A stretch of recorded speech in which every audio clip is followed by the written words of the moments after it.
네, 오늘 함께 나누실 말씀은요, 믿음, 소망, 사랑 시리즈 중에 이제 믿음 시리즈가 끝나고 소망입니다. 소망 첫 번째 시간이고요. 계시록 강해인데 오늘 그 첫 번째 시간 예수 그리스도가 우리의 희망입니다라는 제목으로 계시록 1장 1절부터 3절까지의 말씀 함께 나누도록 하겠습니다. 지난주에 이단 시비가 붙어 있었던 한 대형교회 목회자가 자그마치 15년의 중형을 선고받았습니다.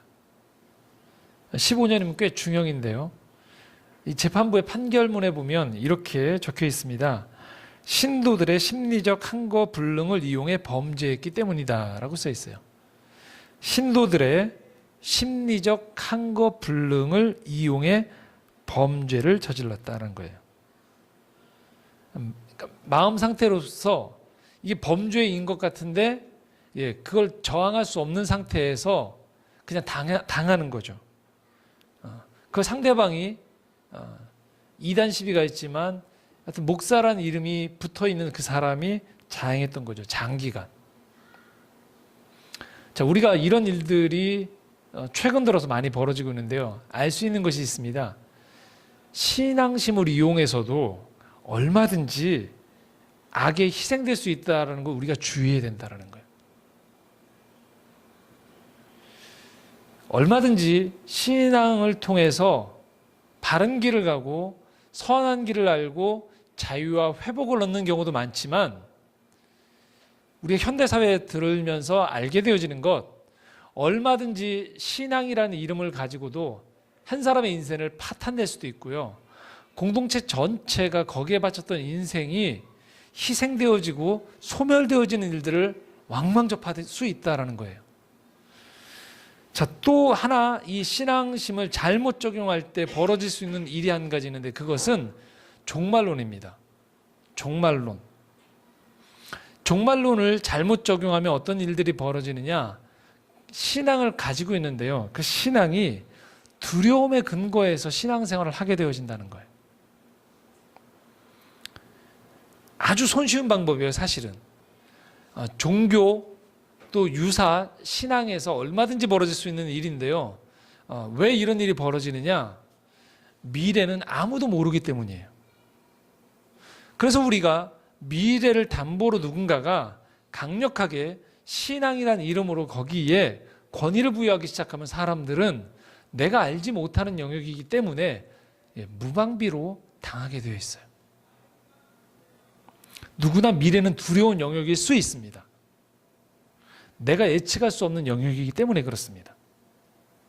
그래서 어떤 사람은 이 미래 때문에 점을 보러 다니죠.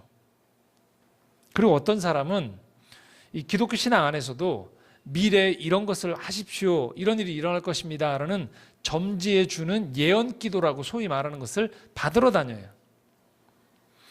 자, 이 미래를 이런 식으로 확보한다는 것은요, 그 사람이 무당을 찾아가든 설령 그 이루어진 행위가 십자가가 꽂아 있는 기독교 그 공동체라고 일컬어지는 곳 안에 들어가든 이렇게 정확하게 말씀을 드릴 수 있습니다. 잘못된 거예요. 미래에 대한 두려움을 해결하기 위해서 미래의 그 내용을 알고자 한다는 것은요, 하나님이 허락하신 일이 아닙니다. 왜 그럴까요? 미래의 영역은 우리의 영역이 아니기 때문이에요. 여러분이 앞으로도 무수하게 많은 기독교적인, 이 창조의 정원 말고도 기독교적인 메시지를 듣기도 하고 여러 이야기를 들으실 겁니다. 그럴 때 분별하는 기준 중에 명확한 한 가지가 있어요. 그 메시지가 오늘, here and now, 지금 여기에 여러분이 어떤 삶을 꾸려갈 수 있는지에 보탬이 되어지고 정확히 거기에 초점을 맞추고 있으면 안심하고 들으셔도 돼요. 그런데 그게 아무리 유명하거나 뭐 여러 가지 그럴듯한 현란한 것들이 동원되어지더라도 그것이 오늘 여기에 여러분들의 삶을 충실하고 사랑하며 살지 못하도록 조장하는 것이라면 여러분 거리를 띄우셔도 됩니다. 미래를 그런 식으로 알고자 하는 것은요, 마치 아담과 하와가 에덴 동산에서 선악과를 따먹는 행위와 마찬가지로 우리가 절대 넘어서는 안 되는 교만과 죄의 영역이에요. 자, 하나님이 왜 미래를 우리에게 그러면 알지 못하게 하셨을까요? 이런 생각을 해볼 수 있거든요. 미래를 알면 편하지 않을까? 그러나 그렇지 않습니다. 우리에게 허락한 유일한 시간은 오늘인데요. 만약에 우리가 오늘이 아닌 내일을 가지고 올 수 있다면 어떤 일이 벌어지느냐? 오늘이라는 시간을 살고 있는 우리의 모든 삶의 기초가 다 무너져 버려요. 그러니까 현실 자체가 이루어질 수 없단 말이에요. 내일을 알게 되어지면 더 이상 최선을 다하는 사람이 없어져 버려요. 기대감 속에서 오랜 시간 우리가 성실하게 무언가에 씨를 뿌리고 노력을 해서 얻게 되어지는 기쁨이 증발돼 버려요. 또 어떤 사람은 오랜 실패 속에서 그것을 토양분 삼아서 자양분을 삼아서 겸비한 가운데 마침내 성공해서 얻어지는 감격이 사라져 버려요. 어떤 사람은 내일 모레 일주일 후에 어떤 사고로 병으로 죽을 것을 알게 돼요. 그래서 오늘 남아있는 이 소중한 오늘이라는 시간을 절망 가운데 살아갈 수도 있어요. 자, 이것이 뭘 말할까요? 하나님은 오늘의 하나님이세요. 나머지 과거와 미래는 바로 오늘을 어떻게 사느냐에 따라서 과거가 실패 속에서 그 실패를 경험 삼아 거울 삼아서 기쁨의 시간으로 변하도록 예정된 게 오늘이란 시간이고요. 오늘이란 시간을 잘 관리함을 통하여서 미래를 열어가도록 예측하도록 준비해 나아갈 수 있도록 하신 것이 하나님이 이 땅에 피조물을 창조하시고 우리가 살아가는 가운데에서 허락한 유일한 기회이자 축복인 것입니다. 그래서 우리 스스로가 이렇게 이야기하면 돼요. 우리는 오늘을 살도록 부름받은 사람들이라는 거예요. 내일이 아니에요. 오늘입니다. 마태복음 6장 34절에 그래서 이렇게 표현하고 있습니다. 한번 같이 읽어볼까요? 같이 읽겠습니다. 그러므로 내일 일을 위하여 염려하지 말라. 내일 일은 내일이 염려할 것이요 한날의 괴로움은 그날로 족하니라. 내일 염려는 내일이라는 시간이 알아서 하도록 내버려 두라는 거예요. 내가 하지 말고 내일이 알아서 걱정할 거니까 내버려 두라는 거예요. 자, 이 메시지를 유진 피터슨의 더 메시지라는 성경에서 더 쉽게 풀이했습니다. 한번 같이 좀 읽어볼까요? 같이 읽겠습니다. 하나님께서 바로 지금 하고 계신 일에 온전히 집중하여라. 내일 있을지 없을지도 모르는 일로 동요하지 마라. 어떠한 일이 닥쳐도 막상 그 때가 되면 하나님께서 감당할 힘을 주실 것이다. 하나님은 지금 여러분이 하시고 있는 그 일에 온전히 힘을 주신다는 거예요. 하나님이 지금 집중하고 계신 일은 여러분의 지금 일이에요. 내일이 아니에요. 그때가 되면 또 그때 감당할 힘을 주신다는 거예요. 그런데 미래에 대한 염려와 근심과 두려움과 이런 것들을 끌고 들어와서 오늘의 시간을 좀먹고 내 마음을 갉아먹는 사이에 정작 오늘 일하고 계신 하나님을 못 만난다는 거예요. 자, 제가 왜 이 얘기를 드릴까요? 앞으로 저희가 10주 이상, 저희가 15주 동안 사도신경을 가지고서 믿음이란 주제를 가지고 함께 나눴단 말이에요. 우리가 무엇을 믿는가? 자, 이제 10주 이상 그만큼의 시간 동안 저희가 요한계시록을 가지고 함께 말씀을 나누려고 하는데요. 요한계시록 그러면 어려서부터 신앙생활 하셨던 분들은 이거 되게 무서운 책이다라고 오해하시기 쉬워요. 그러나 그렇지 않다는 거예요. 요한계시록은요, 명백하게 잘 읽으시면 소망 속에서 오늘을 기쁨과 기대감 속에 성실함 속에 살아갈 수 있는 것을 가르쳐주는 하나님의 축복의 책이라는 것을 우리가 알 수 있다는 거예요. 그래서 제가 소망을 이야기하면서 특별히 이 요한계시록을 선택했던 것이에요. 자, 그러면 요한계시록은 어떤 책일까요? 오늘 서론인데요. 이렇게 말씀을 드리겠습니다. 소아시아에 있는 7교회 사도 요한이 보낸 편지입니다. 소아시아 7교회라는 것은요, 지금의 터키의 서부 지역이에요. 그런데 이 지역에 사도 바울이 교회를 세웠습니다. 그리고 AD 1세기경에 이 소아시아 교회 지역들이 로마의 통치권 안에 있었기 때문에 무조건적인 황제 숭배를 요구받았습니다. 로마 황제가 신이다라는 이름으로 나를 경배하라고 했어요. 그런데 초기 기독교인들이 대체로 유대인이었어요. 유대인들은 이 황제 숭배의 의무에서 면제가 됐어요.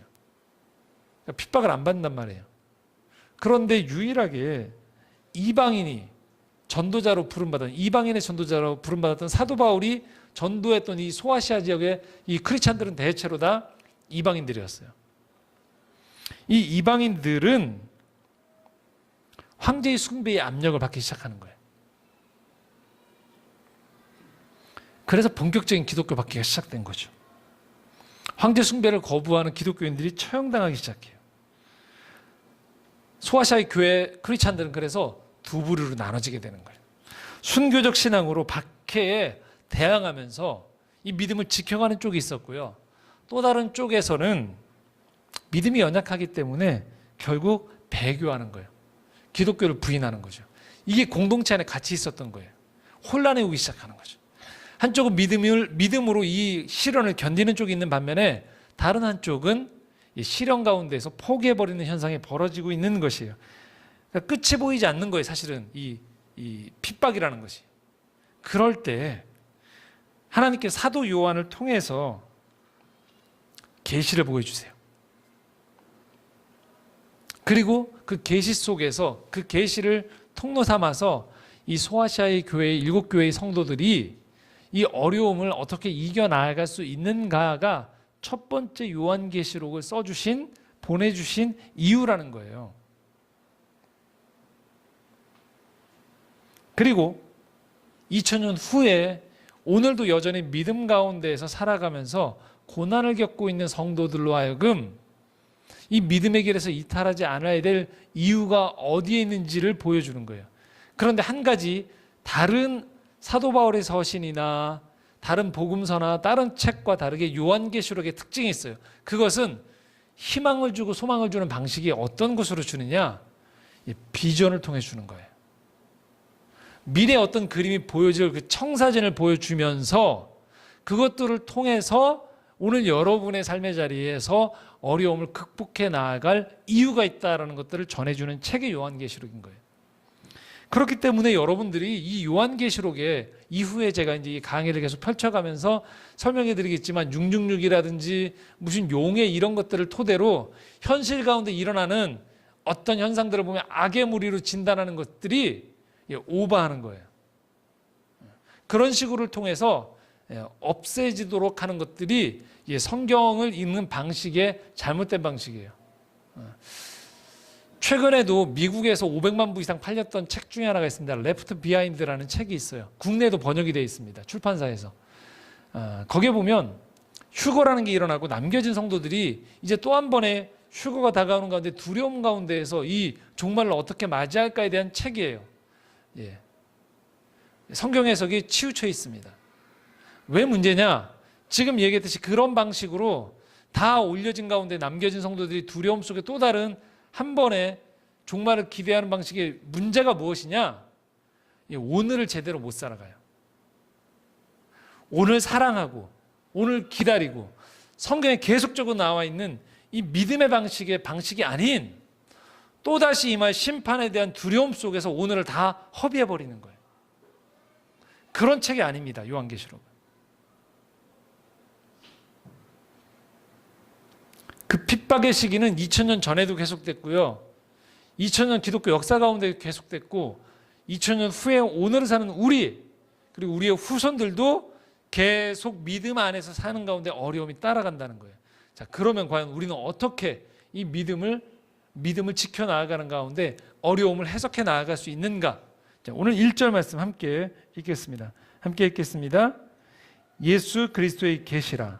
이는 하나님이 그에게 주사 반드시 속히 일어날 일들을 그 종들에게 보이시려고 그의 천사를 그 종 요한에게 보내어 알게 하신 것이라.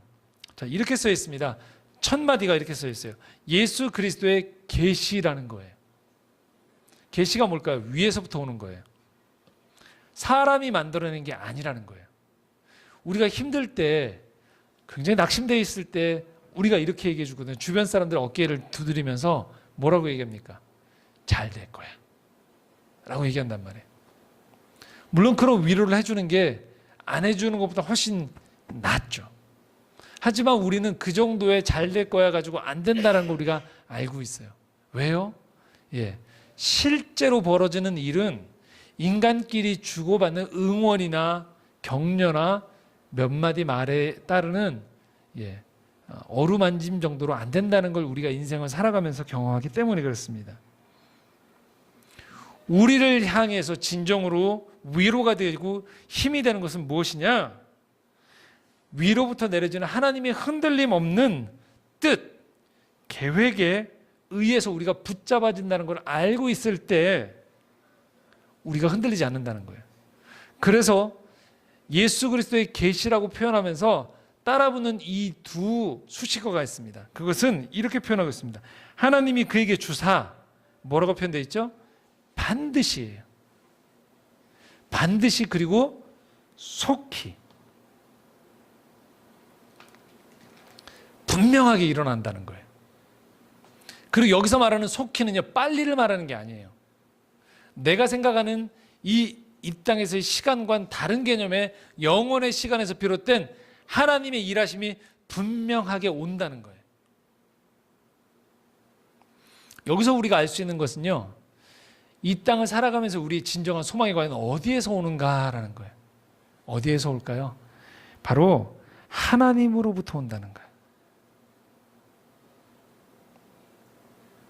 내 열심, 내 계획이 다 무너져 내리더라도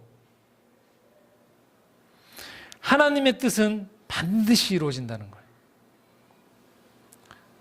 그래서 제가 늘 하는 말씀이 있죠. 죽지 마시라는 거예요. 죽지 않고 버티면, 믿음 안에서 버티고 있으면 하나님은 반드시 하나님의 그 일하심을 여러분 인생을 통하여서 이뤄내신다는 거예요.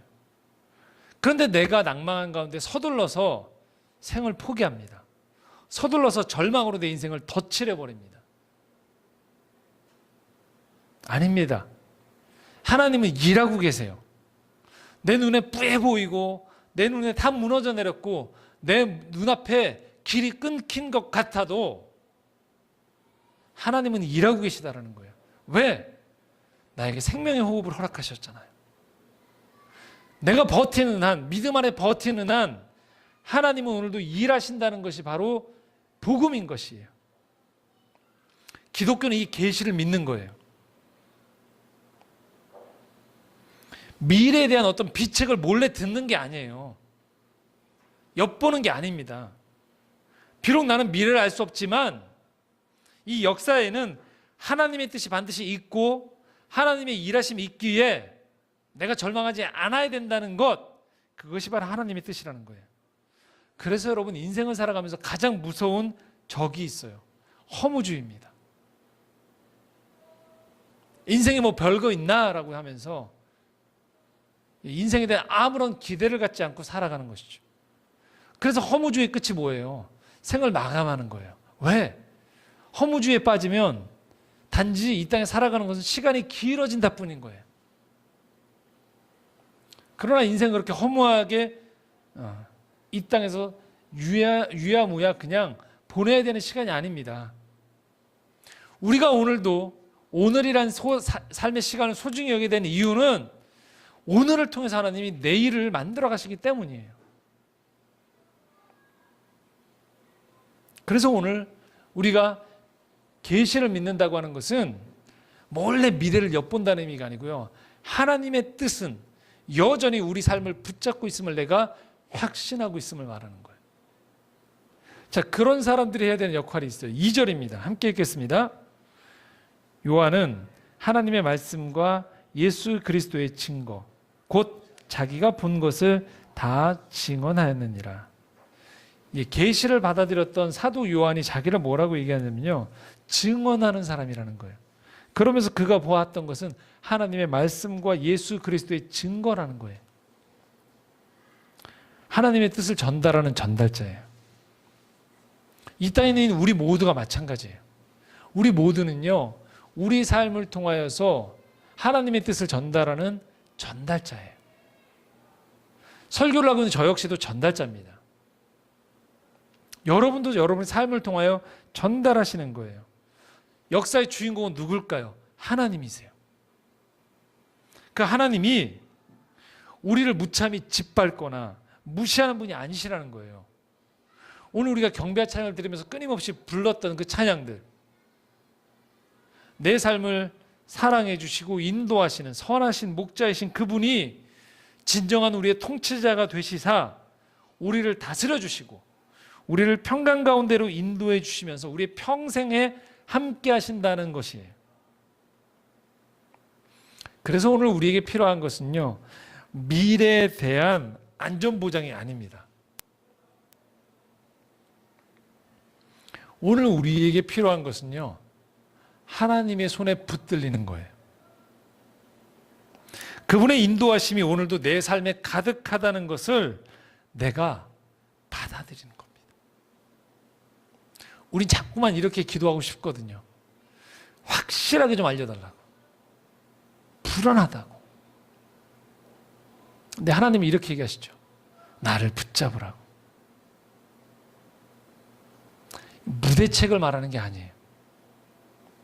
하나님을 붙잡는 가운데 오늘 내가 해야 될 일을 최선을 다하는 거죠. 그러나 내일까지를 내가 끌어와서 오늘을 망치지 마시라는 거예요. 그러면 우리에게 임하는 복이 있다는 거예요. 바로 요한계시록이 우리에게 주는 이 복은 무엇이냐? 3절 말씀 함께 읽겠습니다. 이 예언의 말씀을 읽는 자와 듣는 자와 그 가운데 기록한 것을 지키는 자는 복이 있나니 때가 가까움이라. 자, 여기서 이 예언을 읽는 자는 뭘 말하느냐? 초대교회 7교회들의 이 편지를 받는 사람들은 대체로 글자를 몰랐었어요. 그러니까 편지를 가지고 온 지도자가, 예배 인도자가 성경을 읽는 거예요. 편지의 봉독자를 말하는 거죠.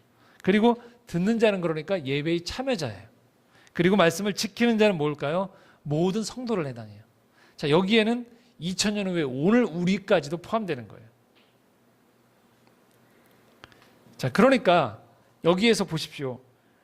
복이 있다라고 표현하고 있거든요. 뭐가 복일까요? 이 예언의 말씀을 읽는 자, 듣는 자, 그 가운데 거하는 자가 복이 있다라고 얘기하는 거예요. 이게 성경에서 말하는 복이라는 거예요. 미래를 아는 게, 내가 만들어 놓은 것에서 안심을 확보하는 게 복이 아니라 하나님의 뜻을 내가 마음에 품고 그 뜻을 살고자 하는 그 자체가 복이라는 거예요. 왜?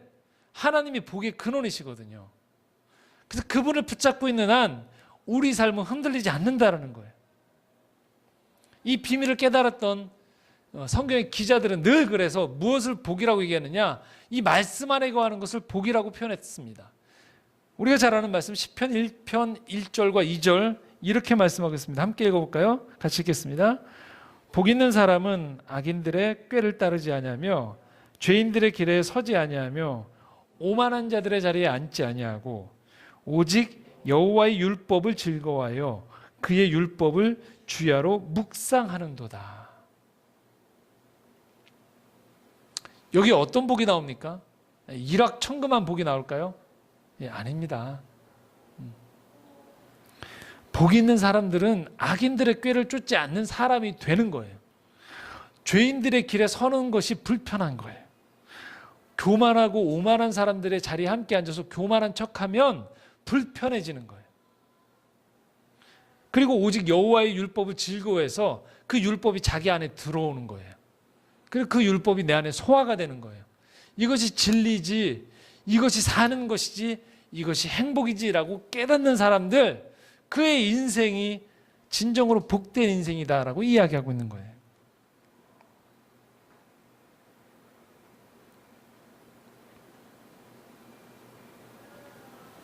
그러면 초대교인들에게 이들이 거했던 이 복이 무엇일까요? 진정으로 이들이. 그것은요, 부활하신 예수 그리스도께서 자기가 했던 이 땅에서의 말을 진리로 증명하신 거예요. 부활을 통해서. 그렇기 때문에 그가, 예수 그리스도가 살아생전에 복음서에 기록하셨던 그 말씀들, 그 말씀이 진리다라는 것들이 이제 확신하게 된 거예요. 그래서 초대교인들이 한 건 뭐냐? 부활하신 예수가 이 땅에 남기셨을 때 하셨던 그 복음의 말씀들을 이것이 진리구나라고 받아들이고 그 말씀대로 살기로 작정하고 실제로 사는 것, 그것이 초대교인들이 누렸던 복이라는 거예요. 핍박이 다가오고 죽음의 위협이 다가와도 이 초대교인들에게 있어서 복은 무엇이냐? 아니다. 예수 그리스도가 십자가에 달려 돌아가셨음에도 불구하고 부활을 통하여서 그가 하셨던 말이 진리임을 증거했던 것처럼 지금 내 삶에 이렇게 환난이 다가오고 어려움이 다가오고 예측하지 못했던 고난이 닥쳐올지언정 말씀대로 붙들고 살면 망하지 않는다는 것들을 알고 있었던 거예요. 우리는 부활한다. 우리 인생을 하나님이 책임지신다는 것들을 믿고 있었던 것이죠. 누구나 삶에 파도가 몰아닥치면요, 진리를 의심할 수밖에 없어요. 어려우니까요. 이게 맞나? 괜한 고생하고 있는 건 아닌가? 의심이 자연인 그대로의 우리의 속성으로 들어오게 되어 있어요. 그럴 때 뭘 해야 될까요? 바로 이 요한계시록을 통해서 전해주시는 이 말씀들처럼 이 진리를 통해서 내 삶을 비춰보는 거예요. 이 문제가 해결되어져야지 하고 이 문제만 골똘하는 것이 아니고요. 내가 붙잡고 살아가기로 결심했던 이 말씀이 정말 그러한가를 하나님께 기도하면서 물어봐야 돼요. 그리고 기도 가운데, 묵상 가운데에서 이 말씀이 내 안에 차고 넘치도록 허락하는 것이에요. 그래서 한 번 더 정리드리면 이렇습니다. 그리스도인은 미래를 보장받아서가 아니에요. 미래를 보장받아서가 아니고 부활하신 예수 그리스도를 믿기에 오늘의 시간 동안에 안심하면서 사는 삶, 그 사람이 바로 믿음의 삶이라는 것이죠.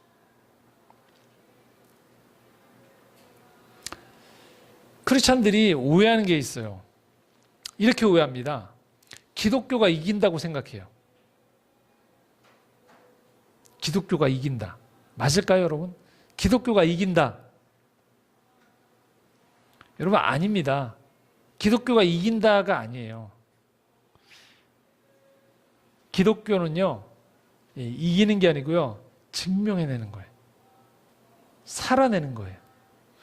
예수 그리스도가 전하고 사셨던 그 증명해내셨던 부활을 통해서 죽음과 절망을 깨트렸던 그 생명과 소망이 이 땅에서 여전히 이루어지고 있는 것을 내가 경험하는 걸 말하는 거예요. 그냥 목소리 높여서 기독교가 맞다를 주장하는 게 아니고요. 실제로 여러분의 삶에서 이 생명력이 오늘도 발현되어지는 것, 살아내는 것, 그걸 말하는 거예요. 누군가 맞닥뜨려서 내가 맞았다, 우리 편에 있기 때문에 우리 편이 맞다라고 싸워서 이겼지만 정작 내 삶에 공허가 가득하고 불안이 가득하고 실패가 가득하고 다른 사람을 향해서 원망이 가득하다라면 이기고 지는 문제가 아닌 오늘 내 삶에서 나는 실패를 경험하고 있는 거예요. 그래서 오늘 우리가 받아들여야 되는 것이 있습니다. 예수 그리스도가 내 삶의 희망이다라는 것을 우리는 받아들일 수 있는가예요. 그냥 내가 기독교 안에 거했다라고 안심하는 게 아니고요. 부활의 그 예수 그리스도가 오늘도 내 삶을 붙잡고 계심을 내가 만나는 거예요.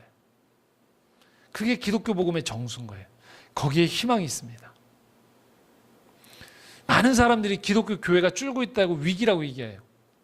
그런데 저는 정작 위기는 교회의 수가 줄는 게 문제가 아니고요. 어려움 속에서도 예수 그리스도의 생명력을 붙잡고 그들의 삶에서 이 부활의 생명을 살아내는 사람이 적어지는 게 더 위기라고 생각합니다. 사진 한 장 보여드릴까요? 이런 거 여러분 많이 보셨을 거예요. 저도 이거 자주 올렸어요. 이런 거. 길가를 가다 보면 시멘트 위에 새싹이 솟아오르는 것. SNS 많이 하는 분들은 가끔씩 이런 사진을 올려본 적 있으시죠? 예. 계단, 돌계단인데 거기에 새싹이 돋아나는 거죠. 절벽인 것 같은데 거기에 싹이 돋아나는 것이죠. 복음은 이런 거라는 거예요. 희망은 이런 거라는 거예요. 보았더니 거기에는 시멘트밖에 없는 거예요. 아스팔트밖에 없는 거죠. 깜깜한 돌로 가득한 돌무더기인 것 같죠. 지나가는 사람, 수많은 사람들 지나가면서 저건 끝이다라고 얘기하는 거예요. 그런데 거기에서 생명의 씨앗이 심겨지면서 바위를 뚫고 나오는 거죠. 아스팔트를 뚫고 나오는 거죠. 우리 삶의 절망을 뚫고 나오는 거죠. 어려움을 뚫고 나오는 거예요. 우리가 뚫고 나오는 게 아니고 우리 안에 심겨진 예수 그리스도라는 그 생명이 우리 삶의 무한한 계속되어지는 반복되어지는 허무주의와 절망을 뚫고 오늘도 희망을 전해주신다는 것, 그것이 기독교가 믿고 있는 진리입니다. 사랑하는 창조의 정원 예배자 여러분, 오늘 여러분의 삶에는 희망이 있습니다. 여러분의 삶을 바라보기 때문에 희망이 있는 것이 아니고요, 오늘도 여러분의 인생을 죽음과 절망의 한계를 뚫고 오셨던 부활하신 예수 그리스도의 그 능력이 오늘도 여러분을 붙잡고 계시기에 우리의 삶은 희망이 있다라고 감히 이야기할 수 있는 것입니다. 이것은 오로지 신앙 안에서만 이루어질 수 있는 약속인 것입니다. 그 약속이 오늘 여러분에게 주어져 있습니다. 그 약속 안에 거하며 오늘의 시간을 희망 가운데 살아갈 수 있는 우리 모두가 되기를 소망합니다. 기도하시겠습니다.